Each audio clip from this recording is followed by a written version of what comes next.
गौरव का पल है और हृदय उमंग से भरा हुआ है। देश एकता की भावना को निरंतर मजबूती दे रहा है। 140 करोड़ देशवासी आज तिरंगे के रंग में रंगे हैं। हर घर तिरंगा, भारत के हर कोने से, चाहे रेगिस्तान हो या हिमालय की चोटियां, समंदर के तट हो या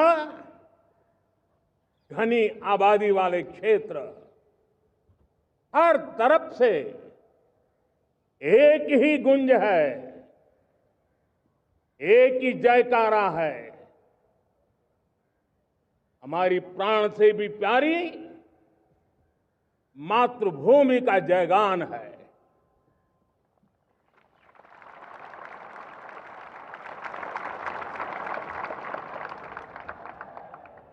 मेरे प्यारे देशवासियों,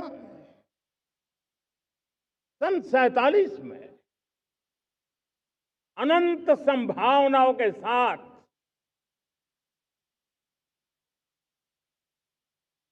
कोटि कोटि भुजाओं के सामर्थ्य के साथ हमारा देश आजाद हुआ। देश की आकांक्षाएं उड़ानें भर रही थी, लेकिन चुनौतियां उससे भी कुछ ज्यादा थी। पूज्य बापू के सिद्धांतों पर चलते हुए संविधान सभा के सदस्यों ने एक बहुत ही महत्वपूर्ण दायित्व निभाया। भारत का संविधान गत 75 वर्ष से एक प्रकाश स्तंभ बन करके हमें मार्ग दिखाता रहा है। भारत के संविधान निर्माता अनेक विद महापुरुष डॉक्टर राजेंद्र प्रसाद, बाबा साहब आंबेडकर, पंडित नेहरू, सरदार वल्लभ भाई पटेल, डॉक्टर सर्वपल्ली राधाकृष्णन जी, इतना ही नहीं, हमारी नारी शक्ति का भी योगदान कम नहीं था। हंसा मेहता जी, दाक्षायणी, वेलायुधन जैसी विदुषियों ने भी भारत के संविधान को सशक्त करने में अपनी भूमिका निभाई थी। मैं आज लाल किले की प्राचीर से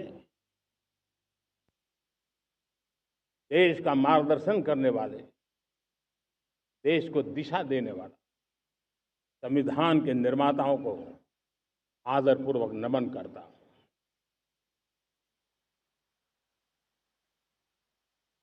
मेरे प्यारे देशवासियों, हम आज डॉक्टर श्यामा प्रसाद मुखर्जी की 125वीं जयंती भी मना रहे हैं। डॉक्टर श्यामा प्रसाद मुखर्जी भारत के संविधान के लिए बलिदान देने वाले देश के पहले महापुरुष थे। संविधान के लिए बलिदान, धारा 370 की दीवार गिराकर एक देश एक संविधान के मंत्र को जब हमने साकार किया तो हमने डॉक्टर श्यामा प्रसाद मुखर्जी को सच्ची श्रद्धांजलि दी। लाल किले पर आज कई विशेष महानुभाव उपस्थित हैं। दूर सुदूर गांव के पंचायतों के सदस्य हैं, ड्रोन दीदी के प्रतिनिधि हैं, लखपति दीदी की प्रतिनिधि हैं, खेल जगत से जुड़े लोग हैं, राष्ट्र जीवन में कुछ न कुछ देने वाले यहां महानुभाव उपस्थित हैं। एक प्रकार से यहां मेरी आंखों के सामने मैं लघु भारत के दर्शन कर रहा हूं और टेक्नोलॉजी के माध्यम से विशाल भारत के साथ भी आज लाल किला जुड़ा हुआ है। मैं आजादी के इस महापर्व पर देशवासियों का, विश्व भर में फैलाए हुए भारत प्रेमियों का, हमारे मित्रों का हृदय से बहुत बहुत अभिनंदन करता हूं। साथियों, प्रकृति हम सब की परीक्षा ले रही है। पिछले कुछ दिनों में प्राकृतिक आपदाएं, भूस्खलन, बादलों का फटना, न जाने कितनी कितनी आपदाएं हम झेल रहे हैं। पीड़ितों के साथ हमारी संवेदना है। राज्य सरकारें और केंद्र सरकार मिलकर के बचाव के काम, राहत के काम, पुनर्वसन के काम में पूरी शक्ति से जुटे हुए हैं। साथियों, आज 15 अगस्त का एक विशेष महत्व भी मैं देख रहा। मुझे बहुत गर्व हो रहा है। आज मुझे लाल किले की प्राचीर से ऑपरेशन सिंदूर के वीर जाबाजों को सैल्यूट करने का अवसर मिला है।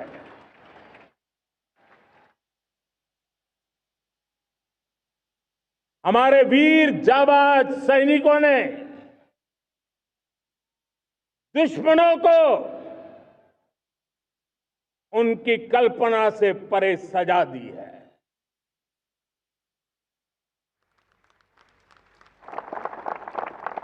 और इस अपील को पहलगाम में सीमा पार से आतंकियों ने आकर के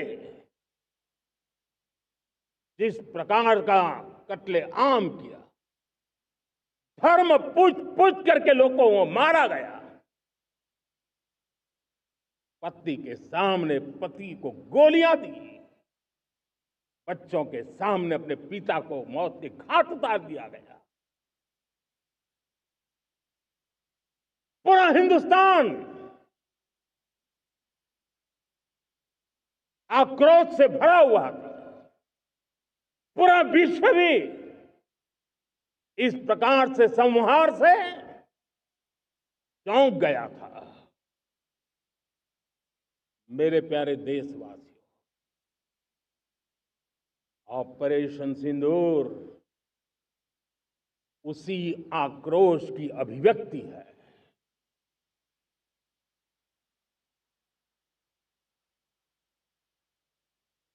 बाईस तारीख के बाद हमने हमारे सेना को खुली छूट दे दी। रणनीति वो तय करे, लक्ष्य वो तय करे, समय भी वो चुने। और हमारी सेना ने वो करके दिखाया जो कई दशकों तक कभी हुआ नहीं था। सैकड़ों किलोमीटर दुश्मन की धरती पर घुस करके आतंकी हेडक्वार्टर्स को मिट्टी में मिला दिया। आतंकी इमारतों को खंडहर बना दिया।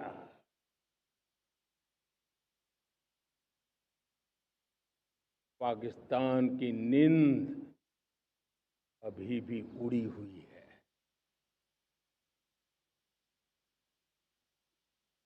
पाकिस्तान में हुई तबाही इतनी बड़ी है कि रोज नए नए खुलासे हो रहे हैं, नई नई जानकारियां आ रही हैं। मेरे प्यारे देशवासियों, हमारा देश कई दशकों से आतंक को झेलता आया हुआ है। देश के सीने को छलनी कर दिया गया है। अब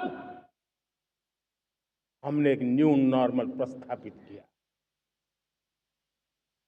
आतंक को और आतंकी को पालने पोसने वालों को, आतंकियों को ताकत देने वालों को अब हम अलग अलग नहीं मानेंगे।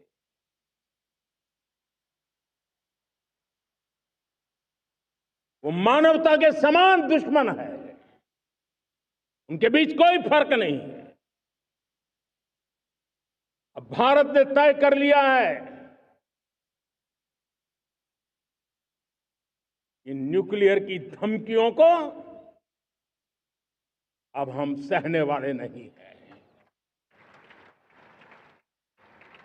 न्यूक्लियर ब्लैकमेल लंबे अरसे से चलाया, अब वो ब्लैकमेल नहीं सहा जाएगा।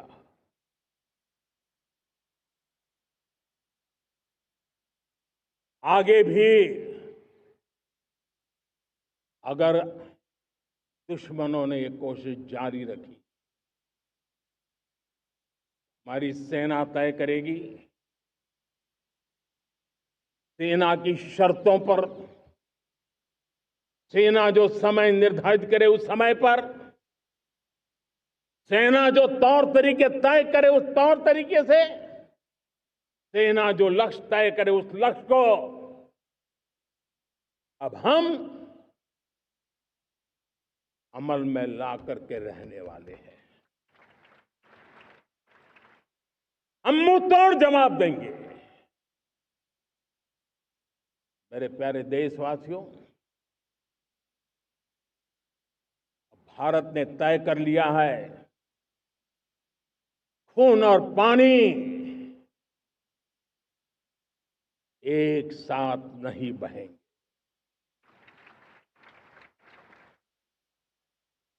अब देशवासियों को भली भांति पता चला है कि सिंधु का समझौता कितना अन्यायपूर्ण है, कितना एक तरफा है। भारत से निकलती नदियों का पानी दुश्मनों के खेत को सींच रहा है और मेरे देश के किसान, मेरे देश की धरती पानी के बिना प्यासी है।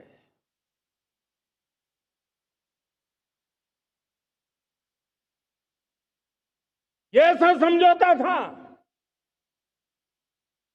जिसने पिछले 7 दशक से मेरे देश के किसानों का अकल्पनीय नुकसान किया है।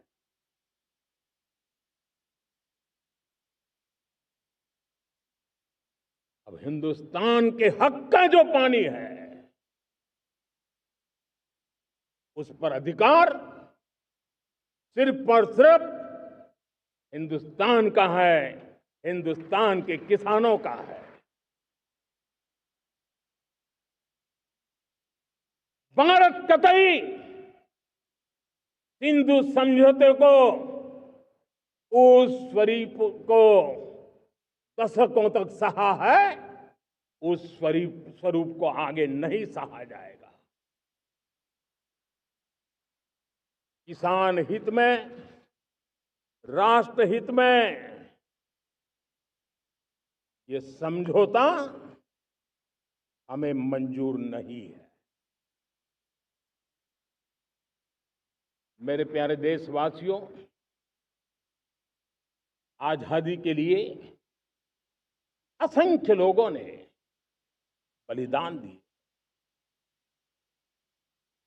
अपनी जवानी खपा दी, जेलों में जिंदगी गुजारी है, फांसी के तख्त पर लटके हैं, कुछ लेने पाने बनने के लिए नहीं, मां भारती के स्वाभिमान के लिए, कोटि कोटि जनों की आजादी के लिए, गुलामी की जंजीरों को तोड़ने के लिए।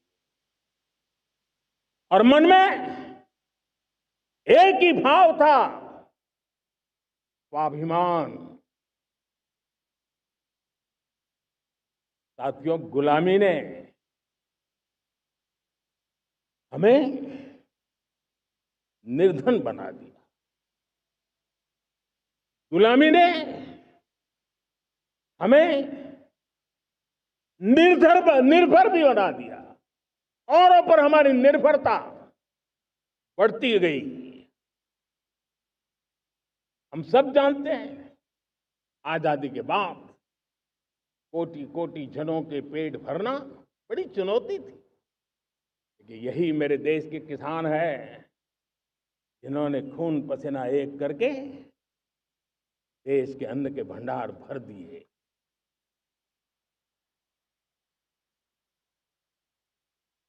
अनाज के संबंध में देश को आत्मनिर्भर बना दिया।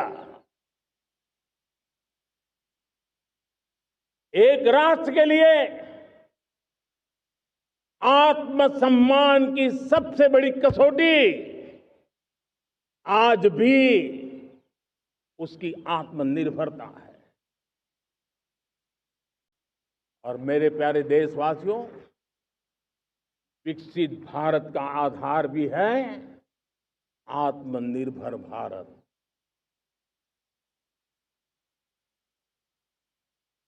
जो दूसरों पर ज्यादा निर्भर रहता है, उसकी आजादी पर उतना ही बड़ा प्रश्न चिन्ह लग जाता है। और दुर्भाग्य तो तब बन जाता है जब निर्भरता की आदत लग जाए, पता ही ना चले हम कब आत्मनिर्भरता छोड़ रहे हैं और कब किसी के निर्भर हो जाते हैं।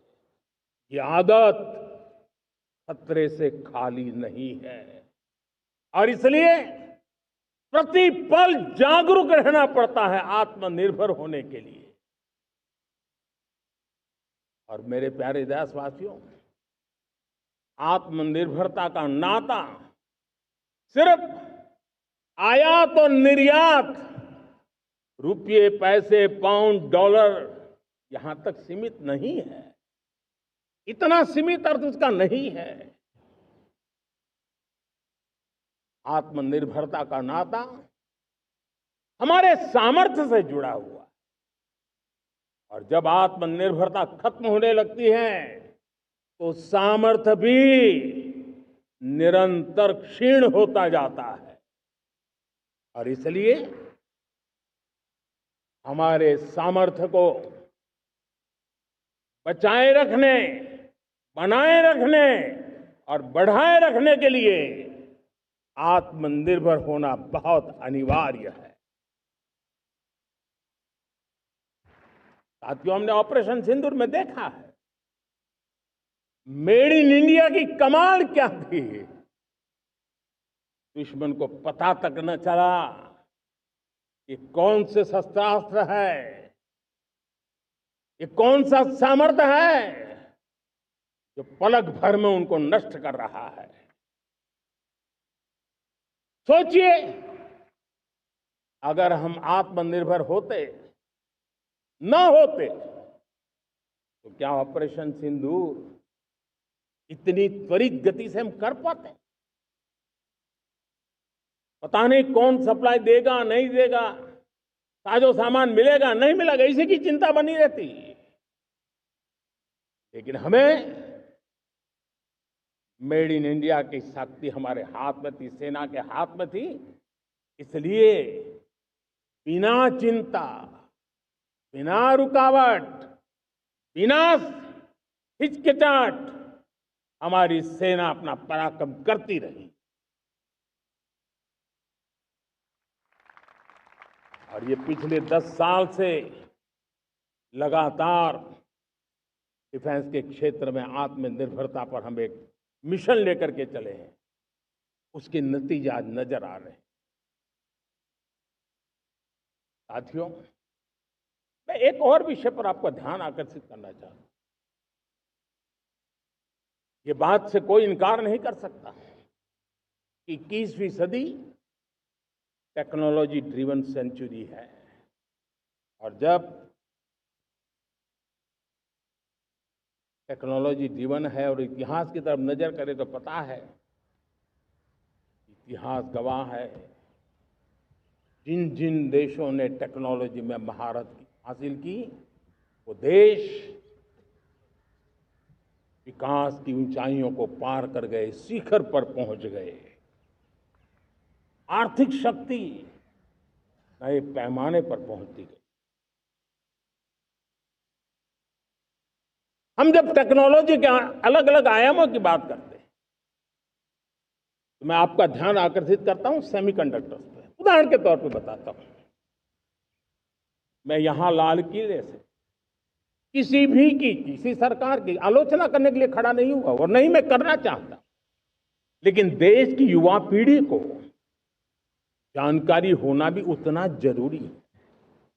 हमारे देश में 50-60 साल पहले सेमीकंडक्टर को लेकर के फाइलें शुरू हुई।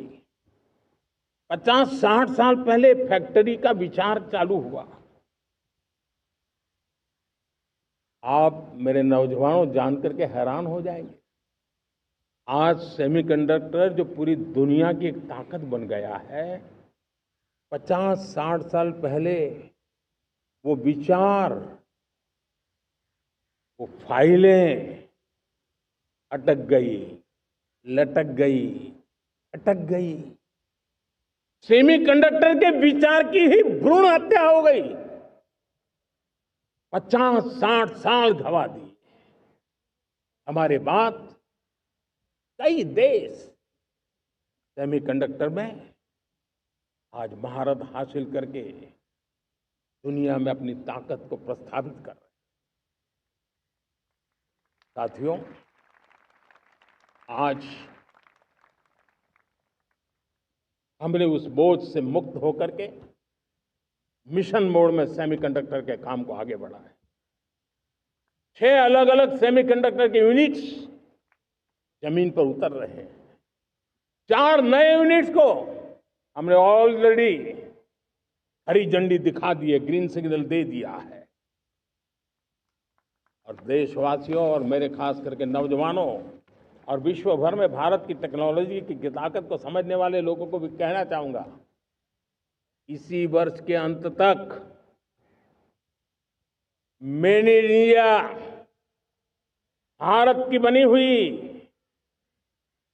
भारत में बनी हुई, भारत के लोगों द्वारा बनी हुई मेड इन इंडिया चिप्स बाजार में आ जाएगी।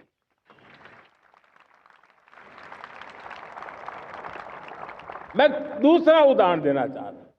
अब ऊर्जा के क्षेत्र में हम सब जानते हैं कि हम एनर्जी के लिए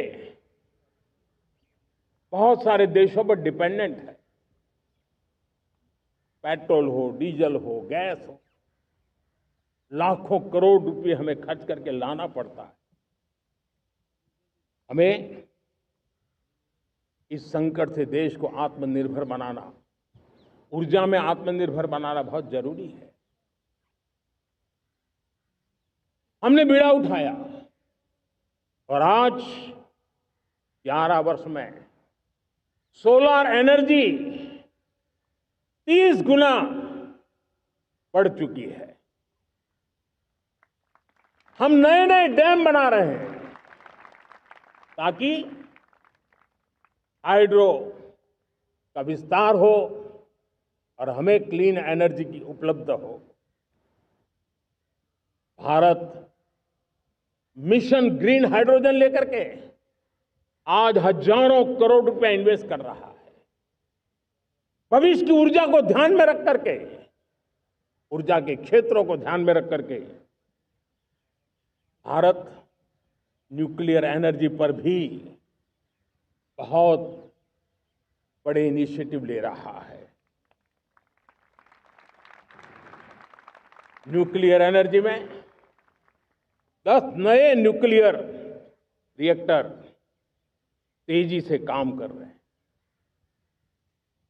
2047 तक, जो कि हमने विकसित भारत का लक्ष्य तय किया है, जब देश की आजादी के 100 साल होंगे, हम परमाणु ऊर्जा क्षमता 10 गुना से भी अधिक बढ़ाने का संकल्प लेकर के आगे बढ़ रहे हैं।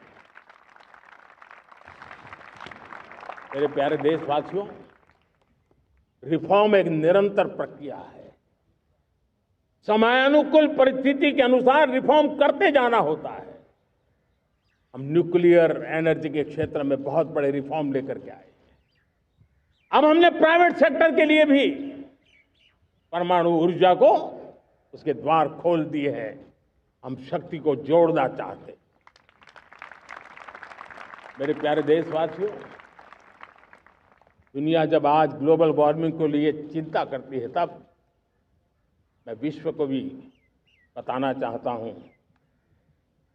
कि भारत ने तय किया था कि हम 2030 तक क्लीन एनर्जी भारत में 50% पहुंचा देंगे।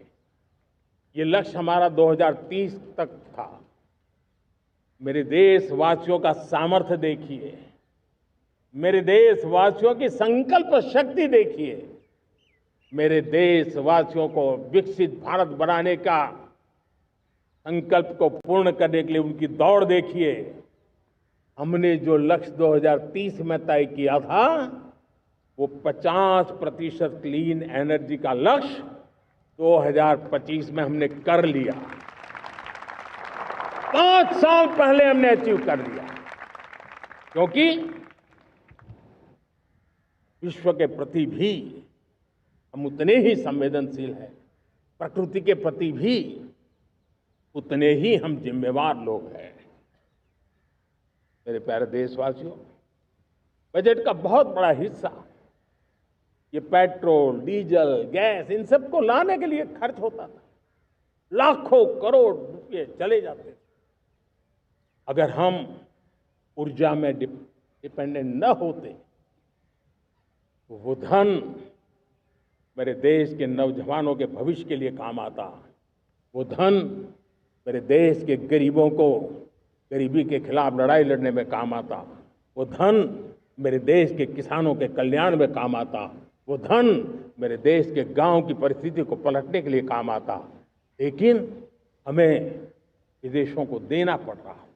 अब हम आत्मनिर्भर बनने की दिशा में काम कर रहे हैं। देश को विकसित बनाने के लिए हम अब समुद्र मंथन की तरफ भी जा रहे हैं। हमारे समुद्र के मंथन को आगे बढ़ाते हुए हम समुद्र के भीतर के तेल के भंडार, गैस के भंडार, उसको खोजने की दिशा में एक मिशन मोड में काम करना चाहते हैं। और इसलिए भारत ने national deep water exploration mission भली भांति समझने लगे हैं। कल तक जिस तरफ ज्यादा ध्यान नहीं था, वो आज सेंटर स्टेज पे है। हमारे लिए भी क्रिटिकल मिनरल्स में आत्मनिर्भरता बहुत अनिवार्य है। एनर्जी का सेक्टर हो, इंडस्ट्री का सेक्टर हो, रक्षा क्षेत्र हो, टेक्नोलॉजी के हर क्षेत्र हो, आज क्रिटिकल मिनरल्स की टेक्नोलॉजी के अंदर बहुत अहम भूमिका है। और इसलिए नेशनल क्रिटिकल मिशन हमने लॉन्च किया है। 1200 से अधिक स्थानों पर खोज का अभियान चल रहा है और हम क्रिटिकल मिनरल में भी आत्मनिर्भर बनने की दिशा में आगे बढ़ रहे हैं। मेरे प्यारे देशवासियों, स्पेस सेक्टर का कमाल तो हर देशवासी देख रहा, गर्व से भर जा रहा। और हमारे group captain Shubhanshu Shukla space station से लौट चुके हैं और आने वाले कुछ दिनों में वो भारत भी आ रहे हैं। हम स्पेस में भी अपने दम पर आत्मनिर्भर भारत गगनयान की तैयारी कर रहे हैं। हम अपने बलबूते पर हमारा अपना स्पेस स्टेशन बनाने की दिशा में हम काम कर रहे हैं। और पिछले दिनों स्पेस में जो रिफॉर्म किए गए, मुझे बहुत गर्व हो रहा है।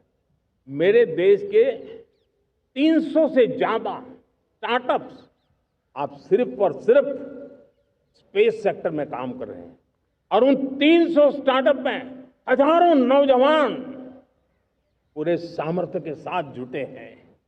ये है मेरे देश के नौजवानों की ताकत और ये है हमारे देश के नौजवानों के प्रति विश्वास।